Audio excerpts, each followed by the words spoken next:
Sin menilai peluang Indonesia lolos Piala Dunia sekitar 30% karena persiapan singkat dan jadwal padat. Faktor tuan rumah memberi keuntungan besar bagi Saudi.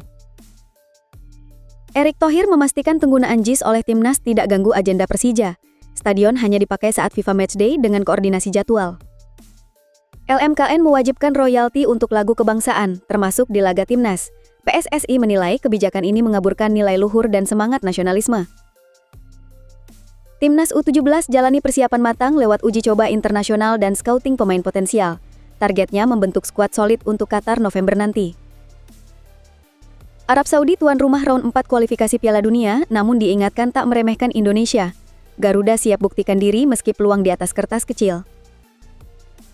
Jangan lupa klik tombol subscribe dan aktifkan lonceng notifikasi agar Anda tidak ketinggalan setiap pembaruan penting dari kami. Simak selengkapnya hanya di Timnas Gol ID. Sinteyong mengungkapkan perkiraannya terkait peluang skuad Garuda lolos ke Piala Dunia. Pelatih asal Korea Selatan itu memperkirakan peluang Indonesia hanya sekitar 30%. Sin enggan mengomentari taktik Patrick Kluivert dengan alasan tidak etis mengulas strategi pelatih lain. Namun, saat ditanya peluang Indonesia di putaran keempat kualifikasi Piala Dunia, ia memberikan analisis objektif. Indonesia akan bertarung melawan Arab Saudi dan Irak pada 8 hingga 14 Oktober 2025 di Jeddah.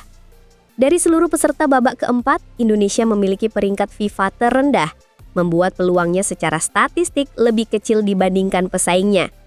Menurut Sin, faktor jadwal dan persiapan menjadi kendala besar. Pemain Indonesia yang berkarir di Eropa baru bisa berlatih 2 hari setelah bergabung, sehingga waktu persiapan terbatas. Selain itu, usai menghadapi Arab Saudi, Indonesia hanya mendapat waktu istirahat singkat sebelum melawan Irak. Sin juga menyoroti keuntungan yang dimiliki Arab Saudi sebagai tuan rumah. Mereka berpotensi memanggil pemain lebih awal karena sebagian besar bermain di liga domestik. Liga tersebut bisa disesuaikan jadwalnya untuk memberi waktu persiapan 7 hingga 10 hari sebelum turnamen. Dengan format yang mengharuskan tim bermain 3 kali dalam 9 hari, Sin menilai Arab Saudi akan diuntungkan, terutama pada laga awal melawan Indonesia. Menurutnya, jika Arab Saudi menang di pertandingan pertama, mereka hanya perlu hasil seri atau kemenangan di laga berikutnya untuk memastikan tiket lolos. Sin menegaskan, prediksi 30% ini bukan untuk meremehkan, melainkan sebagai penilaian realistis berdasarkan kondisi yang ada. Ia meminta maaf jika pandangannya tidak sejalan dengan harapan publik, namun menekankan bahwa analisis tersebut dibuat secara objektif. Erick Thohir menegaskan rencana penggunaan Jakarta International Stadium atau JIS untuk pertandingan Timnas Indonesia tidak akan mengganggu jadwal Persija Jakarta. Stadion berkapasitas besar yang menjadi markas Persija di musim ini hanya akan dipakai tim nasional pada periode FIFA Matchday saat kompetisi liga berhenti sementara. Erick menjelaskan JIS adalah salah satu fasilitas olahraga yang bisa dimanfaatkan untuk berbagai kejuaraan atau laga tim nasional. Namun, ia membantah anggapan bahwa stadion tersebut akan menjadi kandang tetap timnas. Menurutnya, seluruh wilayah di Indonesia adalah rumah bagi tim nasional, sebagaimana saat timnas U17 bermain di Sumatera Utara. PSSI menargetkan laga timnas Indonesia di JIS digelar pada Maret 2026, bertepatan dengan agenda FIFA Matchday. Kalender ini telah dibicarakan dengan pemerintah Provinsi DKI Jakarta untuk memastikan penggunaan stadion berjalan optimal tanpa mengganggu agenda klub. Lebih jauh, Erick memaparkan bahwa pengembangan tim nasional saat ini membutuhkan dukungan fasilitas yang memadai. PSSI telah membentuk berbagai level tim, mulai dari U16, U20, hingga tim senior di sektor putri, serta U17, U23, dan senior di sektor putra. Setiap tim memerlukan sarana latihan dan pertandingan yang layak, sehingga ketersediaan stadion berstandar internasional menjadi krusial. Dengan adanya jeda kompetisi saat FIFA Matchday, PSSI melihat peluang memanfaatkan JIS untuk laga-laga penting, baik di level junior maupun senior. Stadion yang dikelola pemerintah Provinsi DKI Jakarta ini diharapkan dapat menjadi salah satu pusat pendukung utama dalam pengembangan sepak bola nasional. Erick menutup dengan menegaskan kembali komitmen PSSI untuk mengatur penggunaan fasilitas secara seimbang. Tujuannya agar agenda tim nasional dapat berjalan lancar tanpa mengganggu jalannya kompetisi liga, sekaligus memastikan klub-klub termasuk Persija Jakarta tetap memiliki akses penuh terhadap stadion kandangnya. Isu royalti lagu kembali menjadi perbincangan setelah LMKN menyatakan penarikan hak komersial berlaku untuk sejumlah karya musisi. termasuk lagu-lagu kebangsaan. Pernyataan tersebut memicu perhatian publik sebab lagu-lagu kebangsaan kerap diputar dalam momen penting, termasuk ketika timnas Indonesia bertanding. Suasana stadion biasanya mencapai puncaknya saat lagu kebangsaan menggema dan dinyanyikan ribuan supporter. Jika mengikuti penjelasan LMKN, PSSI sebagai penyelenggara pertandingan wajib membayar royalti setiap kali lagu-lagu tersebut diputar. Kebijakan ini langsung menuai keberatan dari PSSI. PSSI menilai lagu kebangsaan adalah warisan perjuangan bangsa, bukan karya yang pantas dikenakan biaya penggunaan. Yunus Nusi menegaskan bahwa makna lagu kebangsaan jauh melampaui nilai komersial. Menurutnya, lagu-lagu seperti Indonesia Raya, Tanah Pusaka, dan Tanah Airku menjadi pemersatu, pembangkit semangat nasionalisme, dan penguat rasa cinta tanah air. Ia menggambarkan bagaimana ribuan penonton di Stadion Utama Gelora Bung Karno bisa merinding atau bahkan meneteskan air mata ketika menyanyikan lagu-lagu tersebut bersama. Bagi PSSI, para pencipta lagu kebangsaan menulis karya mereka demi perjuangan, bukan keuntungan pribadi. Yunus meyakini tidak pernah ada niat dari pencipta lagu untuk meminta bayaran jika rakyat Indonesia menyanyikannya, apalagi dalam konteks membangkitkan rasa patriotisme. Pencipta lagu-lagu ini mencurahkannya dengan ikhlas di tengah perjuangan memerdekakan bangsa, ujar Yunus. Kami yakin tidak ada terbersit dari benak mereka untuk meminta bayaran bila lagu ini dinyanyikan. Mereka ikhlas. Lagu ini ditujukan untuk anak bangsa, bukan untuk mencari imbalan. PSSI pun berharap aturan tersebut segera dicabut. Menurut mereka, kebijakan ini hanya menimbulkan kegaduhan dan mengaburkan nilai luhur dari lagu kebangsaan yang seharusnya menjadi simbol pemersatu bangsa. Erick Thohir mengunjungi pelatih Timnas Indonesia U17 Nova Arianto di Sumatera Utara.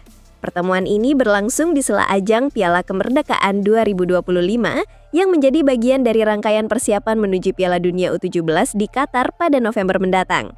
Erick hadir langsung di Deli Serdang untuk menyaksikan laga pembuka melawan Tajikistan pada 12 Agustus 2025. Pertandingan berakhir imbang 2-2. Seusai laga, Erick berdiskusi dengan Nova membahas langkah lanjutan tim, termasuk program uji coba internasional. Garuda Asia dijadwalkan menghadapi sejumlah tim luar negeri guna mematangkan persiapan menjelang turnamen akbar tersebut. Selain membahas jadwal uji coba, Erick dan Nova juga menyoroti hasil scouting yang dipimpin Head of Scouting PSSI, Simon Tahamata. Hasil pencarian ini menemukan sejumlah pemain potensial yang diharapkan mampu memperkuat tim kelompok umur, bahkan hingga tim nasional senior di masa mendatang. Piala Kemerdekaan sendiri menjadi ajang penting untuk menguji kekuatan tim. Nova Arianto menegaskan, 3 laga di turnamen ini digunakan untuk menilai performa para pemain, termasuk wajah-wajah baru yang berpeluang masuk skuad Piala Dunia. Fokus utama adalah menguji komposisi tim dan melihat siapa yang layak dibawa ke Qatar. Setelah 3 pertandingan di Sumatera Utara, Nova berencana menggelar setidaknya 6 laga uji coba tambahan sebelum November. Rangkaian pertandingan ini disiapkan untuk membentuk tim yang solid, dengan kekompakan dan adaptasi yang baik di lapangan. Persiapan berlapis ini menjadi strategi PSSI agar timnas U17 tampil optimal di Qatar. Selain mengejar prestasi, ajang ini juga diharapkan menjadi pengalaman berharga di tingkat internasional bagi generasi muda sepak bola Indonesia. Dengan kombinasi pemantauan pemain, uji coba internasional, dan pembinaan intensif, Garuda Asia terus mematangkan langkah menuju Piala Dunia U17. Seluruh rangkaian persiapan ini diharapkan menghasilkan skuad yang tidak hanya kompetitif, tetapi juga siap menghadapi tantangan di panggung dunia. Timnas Indonesia tengah bersiap menghadapi tantangan besar di round 4 kualifikasi Piala Dunia. Perjalanan panjang dari putaran awal, dinamika internal federasi hingga tekanan publik kini semakin kompleks dengan keputusan AFC menunjuk Arab Saudi dan Qatar sebagai tuan rumah pertandingan. Di tengah situasi ini, skuad Garuda mendapat sorotan karena dianggap sebelah mata, terutama oleh tuan rumah Arab Saudi. Banyak yang memprediksi langkah Indonesia akan terhenti di putaran ini. Namun, Ahmed Al-Swayeh mengingatkan publik negaranya agar tidak meremehkan Indonesia. Ia mengacu pada catatan pertemuan terakhir saat Arab Saudi gagal menang 2 kali, imbang 1-1 di Jeddah dan kalah 0-2 di Jakarta. Indonesia bermain tanpa beban, mereka punya tekad dan keberanian, jangan anggap remeh, tegasnya. Meski beberapa survei menempatkan peluang Indonesia lolos hanya 7%, hal ini justru memicu semangat para pemain. Tom Hei menegaskan bahwa Indonesia sudah tidak bisa diremehkan di level Asia. Menurutnya, kekalahan dari Jepang dan Australia hanyalah bagian dari proses menuju tim yang lebih matang. Di sisi lain, keputusan AFC terus menuai kritik. Banyak pihak menilai organisasi ini lebih memprioritaskan kepentingan politik dan budaya tertentu yang menguntungkan negara-negara Timur Tengah. UEFA bahkan menyebut sepak bola Asia tertinggal jauh dibandingkan Eropa dan Afrika, menyoroti kurangnya profesionalisme di tubuh AFC. Ketegangan memuncak saat beberapa delegasi UEFA melakukan walkout di Kongres FIFA di Paraguay, memprotes sikap FIFA yang dianggap terlalu condong pada Timur Tengah.